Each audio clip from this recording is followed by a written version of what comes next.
Hello everyone. तो last video में हमने देखा था कि बाइनरी सर्च कब लगाई जाती है, क्या क्या कंडीशन होती हैं बेसिकली जो फॉलो होनी चाहिए, हमें बाइनरी सर्च लगाने से पहले चेक करनी होती हैं। और उसकी हमने टेम्पलेट भी देखी थी बाइनरी सर्च की, जिससे कि हमारी टीएलई ना आए, हमें सोचना ना पड़े ज़्यादा, हमें सिर्फ फंक्शन के बारे में सोचना पड़े। अब क्वेश्चन उठता है कि हमें बाइनरी सर्च क्यों प्रेफर कर रहे हैं, मतलब एक नॉर्मल सर्च के कंपेरिजन में हम बाइनरी सर्च क्यों प्रेफर कर रहे हैं। तो ऑब्वियसली कुछ ना कुछ तो हमारी हेल्प कर रहा होगा ना बाइनरी सर्च किसी ना किसी चीज में। तो कोई भी एल्गोरिथम मतलब बेटर कब मानी जाती है, या तो वो टाइम में हमारी मतलब बेसिकली हेल्प करे, टाइम बचाए या हमारे स्पेस बचाए। तो ये बेसिकली देखते हैं टाइम कॉम्प्लेक्सिटी की एनालिसिस करते हैं इसकी कि टाइम कॉम्प्लेक्सिटी कितनी होती है। कि नॉर्मल सर्च में भी देखिए स्पेस कॉम्प्लेक्सिटी, तो नॉर्मल सर्च में भी यहाँ पे लिखते हैं लीनियर सर्च के बारे में। तो लीनियर सर्च, तो आप बता सकते हैं कि लीनियर सर्च में टाइम कितना लग रहा था। जैसे कि एक एग्जांपल ले लेते हैं, आ, 1 7 9 20 28। मान लीजिए हमें इसमें सर्च करना है वो मिनिमम एलिमेंट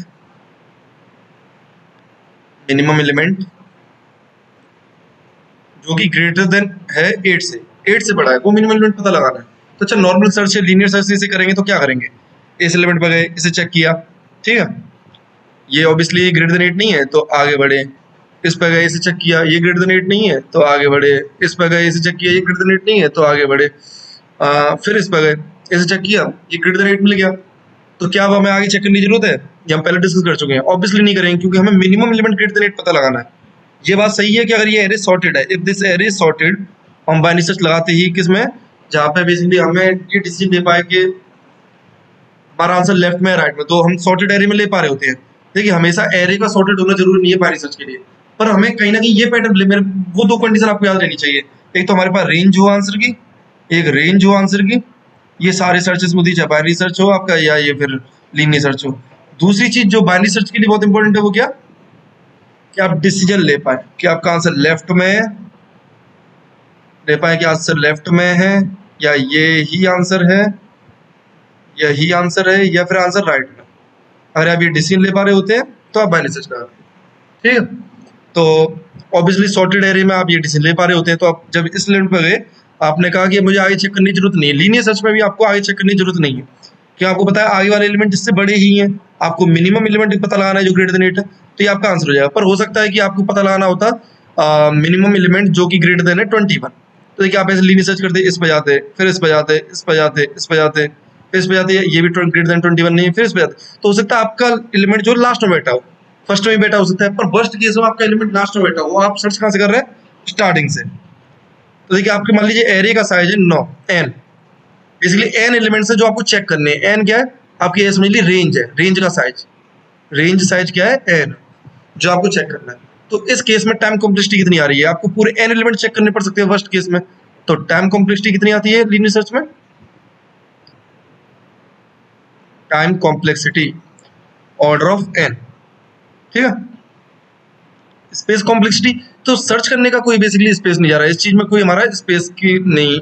और ये हो सकता है हमने एक वेरिएबल बनाया हो तो ऑर्डर ऑफ 1 सिर्फ उसका हो, तो स्पेस कॉम्प्लेक्सिटी कितनी होगी, स्पेस कॉम्प्लेक्सिटी, एक सेकेंड।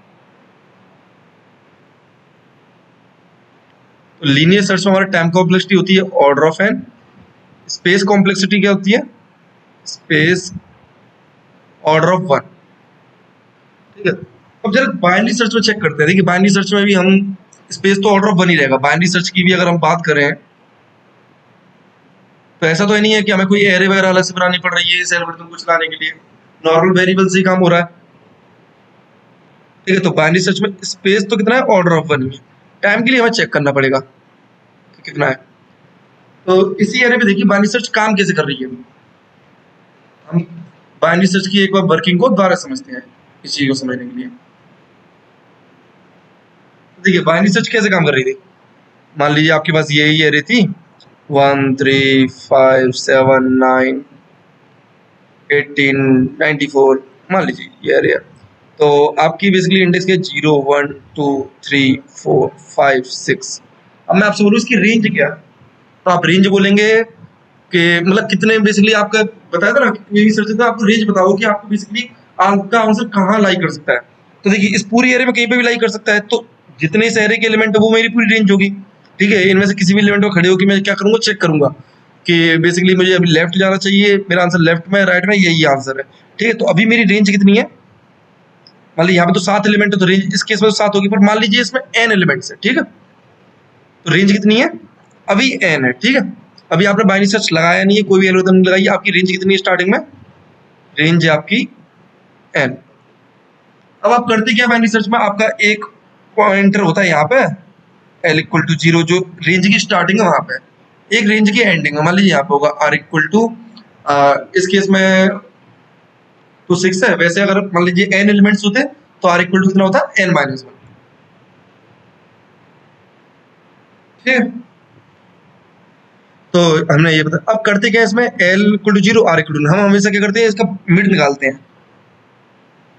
मिड निकाल रहे होते हैं, मिड क्या होता है, l plus r divide by 2।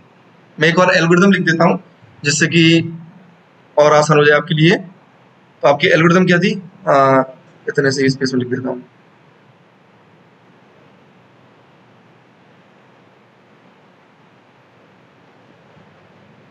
ठीक है, आपकी एल्गोरिथम कुछ ऐसी थी, इंट l इक्वल टू 0,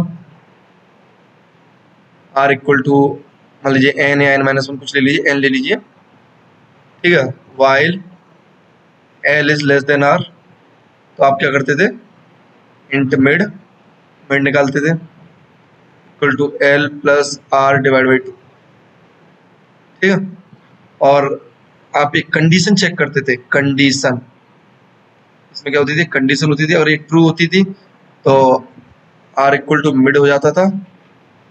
ये टेम्पलेट आपको याद रहनी चाहिए। ठीक है, else l equal to mid plus 1,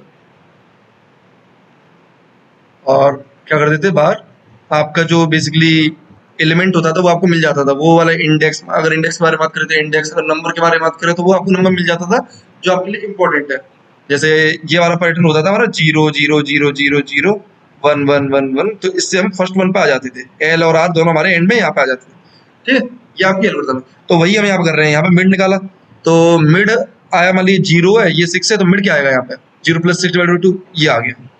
ठीक है, अब आपको क्या चेक करना था, आपको चेक करना था कि नंबर मेरा ग्रेटर देन, मतलब वो मिनिमम एलिमेंट जहाँ पे नंबर ग्रेटर देन 8 हो, minimum element that is greater than 8।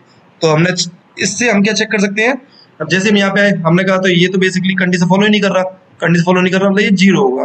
ठीक है, ये क्या है, ग्रेटर देन 8 ही नहीं है। तो जैसे आपने बोला ये ग्रेटर देन 8 नहीं है, तो आपको एक चीज श्योर होगी कि इसके पीछे वाले एक भी क्या है, ग्रेटर देन 8 नहीं होंगे। मतलब अगर ये कंडीशन फॉलो नहीं कर रहा है मेरी ग्रेटर देन 8 वाली, तो इनमें पीछे वाले भी नहीं कर रहे होंगे। तो हमने यहाँ से क्या कर दिया, अपने जो बेसिकली रेंज है उसे छोटा कर दिया कि इसमें पीछे वाला एक भी आंसर नहीं हो सकता, ना ये हो सकता। तो मेरी रेंज क्या बचेगी, सिर्फ इतनी। तो देखिए पहले मेरे कितने एलिमेंट थे, 7 या 8 एलिमेंट थे, अब बचे कितने एलिमेंट, सिर्फ मेरे पास 3 एलिमेंट बचे, तो रेंज आधी हो गई। ठीक है, तो एक स्टेप जैसे मैंने लिया, ये लूप मेरा एक बार चला, एक बार चलेगा ना, जब एक बार ये लूप चल जाएगा तो मेरे क्या है, आर या एल में से कुछ ना कुछ चेंज हो जाएगा, और बेसिकली रेंज को क्या कर देगा, हाफ कर देगा, n/2 कर देगा। अभी मेरा एल और आर चेंज हो गया, फिर एक लूप एक बार और चलेगा नए एल आर के लिए, नई रेंज के लिए, बेसिकली नई रेंज में कितने एलिमेंट है, n/2। अब इस रेंज के लिए लूप फिर से चला, ये वाइल लूप, तो ये वाइल लूप चला, फिर से हमने मिड निकाला, फिर से हम मिड पे गए, और फिर से हमने एक पार्ट या तो खत्म कर दिया होगा, या तो राइट वाला पार्ट या फिर लेफ्ट वाला विद इंक्लूडिंग दिस। ठीक है, खत्म कर दिया, तो हमारे कितना एलिमेंट बचे होंगे, एक बार और ये लूप चला तो हमारे पास एलिमेंट बचे होंगे n/4। अगर n/2 थे, इसका आधा बचेगा ना, तो n/4 हो गया। ठीक है, एट द एंड आपके पास कितने एलिमेंट बचने चाहिए, ये बताइए। हम इस लूप को चलाते रहे, ये लूप रुकेगा कब, ये तो पहली बार चला तो n/2 बचे, दूसरी बार चला n/4 बचे, ये लूप पर रुकेगा कब, ध्यान से देखिए यहाँ पे, जब तक l लेस देन r तब तक ये लूप चलेगा। ठीक है, तो l लेस देन r का मतलब ये है कि बेसिकली एक से ज्यादा एलिमेंट है रेंज में, तो ये लूप रुकेगा कब, जब मेरा रेंज कितनी रह जाएगी, बेसिकली 1 रह जाएगी, जब एक एलिमेंट रह जाएगा। ठीक है, तो एक तरह से ये n/2 हुआ, n/4 हुआ, जब मेरा ये 1 हो जाएगा तब तक ये लूप चलेगा। ठीक है, तो तब तक ये लूप चलेगा। अब मैं बोल रहा हूँ कि बेसिकली चलेगा कितनी बार, यही देखना है ना आपको, यही तो इसकी कॉम्प्लेक्सिटी हो जाएगी, ये लूप कितनी बार चला ये आपने पता लगा लिया, तो यही तो बाइनरी सर्च की टाइम कॉम्प्लेक्सिटी है, जितनी बार ये लूप चल रहा है। समझिए, लीनियर सर्च के केस में, वर्स्ट केस में कितना लूप चल रहा था, n बार चल रहा था, हम एक फॉर लूप चला रहे थे, उसके लिए हर एक एलिमेंट को चेक कर रहे थे। पर यहाँ पे हमें कितने एलिमेंट को चेक करना है, यहाँ पे जितनी बार ये लूप चल रहा है उतने एलिमेंट चेक हो रहे हैं, ये लूप कितनी बार चलेगा, जब तक कि ये n ny2 ny4 ऐसे 1 ना हो जाए। ठीक है, अब एक बार एक यहाँ पे एनालॉजी देखिए, ny2 को मैं क्या लिख सकता हूँ, n/2 की पावर 1 भी लिख सकता हूँ। ठीक है, ny4 को क्या लिख सकता हूँ, n/2 की पावर 2। तो ये लूप 2 बार चला तो ny4 बच रहे थे हमारे पास, मतलब n/2 की पावर 2 बच रहे थे। ठीक है, एक बचाने के लिए कितना लूप बार चलाना पड़ेगा, तो इसे n की टर्म में लिखिए, इसे n/n लिख सकता हूँ कि नहीं लिख सकता, n/n 1 होता है, पर मुझे तो 2 की पावर में लिखना है ना। एनालॉजी देखिए यहाँ पे, यहाँ 2 है, 2 की पावर में लेके जा रहे हैं। देखिए एक बार लूप चल रहा है तो कितनी हो जा रही है रेंज, बेसिकली n/2 की पावर 1। 2 बार लूप चल रहा है तो n/2 की पावर 2। तो n/2 की पावर कितनी बार चलाऊं, n/2 की पावर कितनी चलाऊं, समझिए। मान लीजिए k बार लूप चला, ये k है, तो n/2 की पावर k की वैल्यू कितनी होनी चाहिए, 1 होनी चाहिए, समझे आप। मैं कह रहा हूँ एक बार लूप चला तो n/2 की पावर 1 रेंज हो रही है, 2 बार लूप चला तो n/2 की पावर 2 रेंज हो रही है। अब मैं बोल रहा हूँ कि ये लूप कितनी बार चल रहा है, ये मुझे पता लगा लूँ तो मैं टाइम कॉम्प्लेक्सिटी पता लगाऊं, यही तो टाइम कॉम्प्लेक्सिटी ऑर्डर ऑफ के, और ये k बार लूप चल रहा है तो इसकी टाइम कॉम्प्लेक्सिटी होगी ऑर्डर ऑफ के। ओके, इसकी टाइम कॉम्प्लेक्सिटी कितनी होगी, ऑर्डर ऑफ के। पर इस k की वैल्यू कितनी है, चला कितनी बार है लूप, मेरे पास तो n दिया था ना स्टार्टिंग में, तो n की टर्म में बताओ मुझे। मुझे तो स्टार्टिंग में ये रेंज बताती है कि मेरी रेंज n है, तो n की टर्म में बताओ कि बेसिकली लूप कितनी बार चल रहा है, k बार चल रहा है, पर k की वैल्यू n की टर्म में कितनी है, तो देखते हैं n/2 की पावर k की वैल्यू 1 होगी कि नहीं होगी, एनालॉजी से ही n/2 की पावर 1, n/2 की पावर 2, और k बार लूप चलेगा तो n/2 की पावर k रह जाएगी रेंज, और जो कि किसके बराबर है, 1 के बराबर, एट द एंड रेंज 1 रह रही है, तो 2 की पावर k की वैल्यू कितनी होगी, n हो गई।